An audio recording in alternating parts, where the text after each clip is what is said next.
안녕하세요, 여러분. 노예로 살던 한 민족이 당시 세계 최강 대국을 무너뜨리고 자유를 찾는 이야기. 오늘은요, 역사상 가장 극적인 이 탈출기 속에 숨겨진 바로 우리 모두를 위한 구원의 메시지를 같이 한번 깊이 파헤쳐 보려고 합니다. 이런 말이 있죠. 모세 앞에 낸 파라오라는 정말 불가능해 보이는 깊고 어두운 계곡이 버티고 있었어요.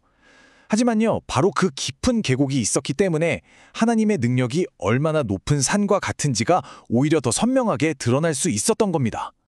네, 그러니까 이 이야기의 핵심은요, 이게 단순히 어떤 정치적인 싸움이 아니었다는 거예요. 이건 하나님께서 당신의 위대하심과 그 능력을 온 세상에 알리시기 위해서 직접 판을 짜신 어마어마한 영적 전쟁이었습니다. 자, 구도를 한번 보세요. 한쪽에는 하나님의 뜻을 전하는 모세와 아론이 서 있고요. 다른 한쪽에는 내 마술도 신의 능력과 맞먹을 수 있다고 착각하는 아주 교만한 왕 파라오가 버티고 서 있는 거죠. 자, 이제 이야기의 진짜 중심으로 한번 들어가 보겠습니다. 이 10가지 재앙, 이거 그냥 마구잡이로 내린 벌이 아니에요. 당시 이집트 사람들이 생명처럼 삼렸던 나일강의 신 하피부터 태양신 라까지 그들의 신들을 하나하나 무너뜨리시면서 내가 누구인지 똑똑히 알게 해주겠다는 하나님의 아주 분명한 계획된 자기 계시였습니다. 여기서 진짜 흥미로운 게 뭐냐면요. 하나님께서 자신을 보여주는 그 무대를 점점 더 넓혀가신다는 거예요. 처음에는 파라오의 마술사들 앞에서 시작해서 나중에는 이집트 전체 그리고 마침내 온 세상으로 그 대상이 확대됩니다. 결국 세 번째 재앙이 닥치자 그 잘난 척하던 파라오의 마술사들조차 이건 우리 힘으로 되는 게 아니다. 이건 진짜 신의 능력이다 하면서 두 손 두 발 다 들게 되죠.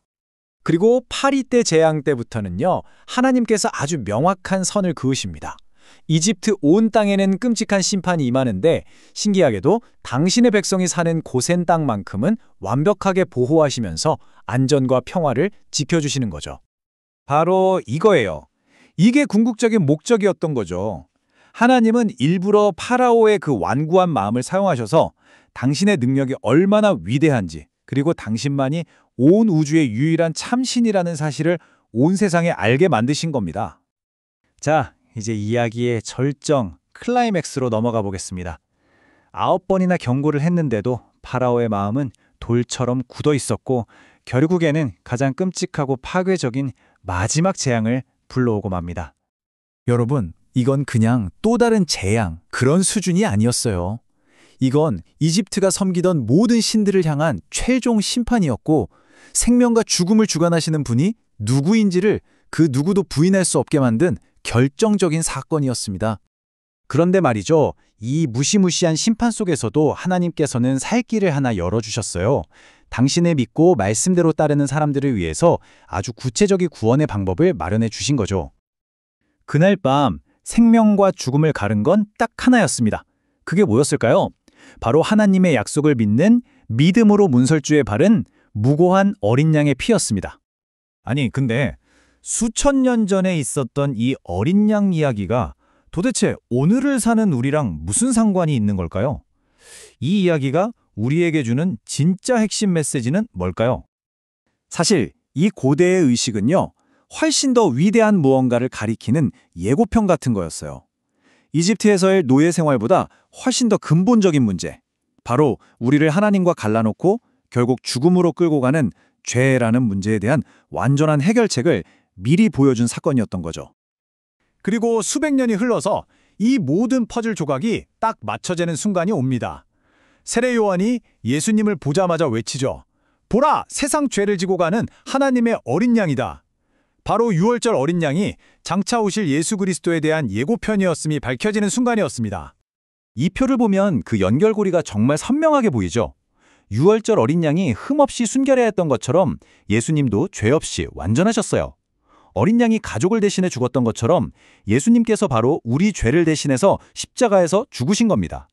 그 피를 믿음으로 바른 집이 구원받았던 것처럼 예수님의 희생을 믿는 우리 역시 죄의 형벌에서 구원받고 영원한 생명을 얻게 되는 거죠. 이스라엘 백성들은 파라오의 노예 생활에서 해방되었죠. 그런데 예수님을 통해서 우리는요, 이건 정말 차원이 다른 훨씬 더 근본적이고 새로운 자유를 선물 받게 된 겁니다. 그 자유가 구체적으로 뭘 의미하냐면요. 첫째, 죄 때문에 깨졌던 하나님과의 관계가 완전히 회복되는 거예요.